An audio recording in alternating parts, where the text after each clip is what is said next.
आपको पता है इंडिया का एक ऐसा आइलैंड जहां पर 65,000 साल पुरानी ट्राइब रहती है, लेकिन अभी यहाँ पर 72,000 करोड़ का एक मेगा प्रोजेक्ट सरकार ने लॉन्च किया है।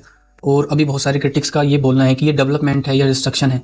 अभी इस पर थोड़ी बात करेंगे, वीडियो थोड़ा लंबा रहेगा, लेकिन अभी इसको पूरा क्लियर कर लेंगे। अगर ज्योग्राफिकली देखा जाए तो ग्रेट निकोबार जो है इंडिया का सबसे सदर्न मोस्ट पॉइंट माना जाता है, जो इंडोनेशिया से सिर्फ 150 किलोमीटर की दूरी पर है, जहां पर 1000 स्क्वायर किलोमीटर से ज्यादा रेन फॉरेस्ट पाए जाते हैं और बहुत ही वल्नरेबल और क्रिटिकल इंडेंजर्ड स्पीसीज यहाँ पर पाई जाती है।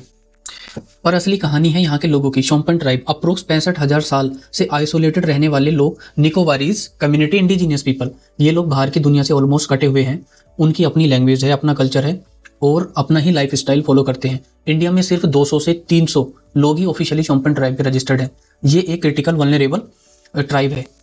लेकिन जियोपॉलिटिकली चाइना का यहाँ पर बहुत ज्यादा रोल है। इस मैप को केयरफुली देखो।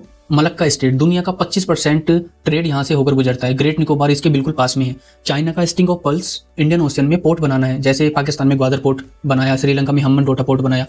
तो India felt enclose because of this. तो इंडिया का काउंटर स्ट्रेटजी ग्रेट निकोबार को डेवलप करना है। 2021 में नीति आयोग ने अनाउंस किया था 72,000 करोड़ रुपए का होलिस्टिक डेवलपमेंट प्लान, जिसमें इंटरनेशनल एयरपोर्ट से लेकर इंटरनेशनल कंटेनर ट्रांसशिपमेंट बनाने की बात हुई थी, जो हमारे सिंगापुर पर डिपेंडेंसी को कम करेगा।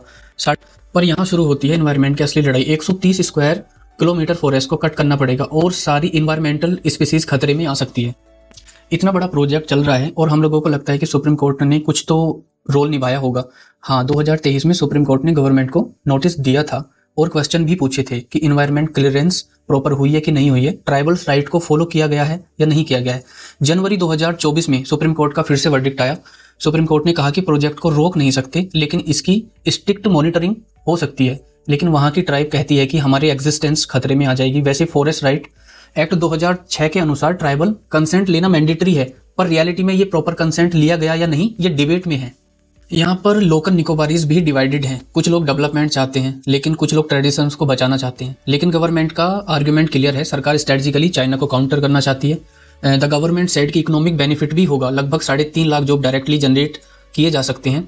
तो ये है ग्रेट निकोबार का पूरा सीन। एक तरफ स्ट्रेटजी कंपल्शन है, चाइना को काउंटर करना है, मलक्का स्टेट पर नजर रखना है।